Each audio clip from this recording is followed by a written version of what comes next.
இந்து பக்தர்கள் கோயில்களுக்கு காணிக்கையா வழங்கக்கூடிய நகைகளை உருக்கி வங்கியில டெபாசிட் செய்து இதன் மூலமா தமிழக அரசு ஆண்டுக்கு 18 கோடி வரை வருவாய் ஈட்டுது. ஆனா இந்துக்களின் கோயில்களுக்கு அந்த வருவாய் பணத்தை செலவு பண்றதில்ல. அந்த கோயில்களை புனரமைக்கிறது, விழாக்கள் நடத்துறது, சாஸ்திர சம்பிரதாயங்கள் கற்கிறதுக்கு பாடசாலைகள் உருவாக்குறது, இப்படி எதுக்குமே இந்து கோயில்களுக்கு இது செலவிடப்படல. ஆனா 2025ஆம் ஆண்டுல ரமலான் நடைபெற்ற போது நோன்பு இருக்கிற இஸ்லாமியர்களுக்காக நோன்பு கஞ்சி தயாரிப்பதற்கு ஏதுவா பள்ளிவாசல்களுக்கு பச்சரிசி வழங்குறதா முதலமைச்சர் மு.க. ஸ்டாலின் உத்தரவிட்டிருந்தாரு.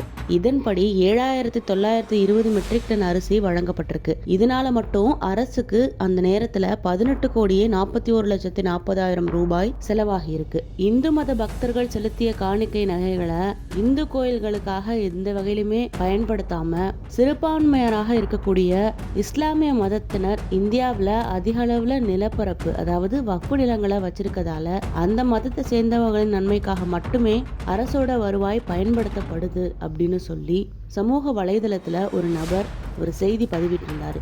இது அதிக அளவுல வைரலா பரவுனதும் தமிழக அரசு இதுக்கு ஒரு விளக்கம் கொடுத்திருக்கு. இது முற்றிலும் பொய்யான தகவல். தமிழக அரசின் இந்து சமய அறநிலையத்துறை கீழே இயங்கி வரும் கோயில்கள்ல காணிக்கையா செலுத்தப்படும் நகைகள்லாம் தங்க கட்டிகளா மாற்றப்பட்டு கோயில்கள் பெயர்லேயே வங்கிகள்ல முதலீடு செய்யப்படுது. அதன் மூலமா கிடைக்கிற வருவாய் கோயில்களின் பராமரிப்பு பணிகளுக்காக மட்டும்தான் பயன்படுத்தப்படுது. வேறு எந்த விஷயத்துக்காகவும் அந்த வருவாய் பயன்படுத்த முடியாது, பயன்படுத்தவும் படல அப்படின்னு சொல்லி தமிழக அரசு தனது தகவல் சரிபார்ப்பகத்தின் இணையதளத்துல விளக்கம் அளிச்சிருக்கு.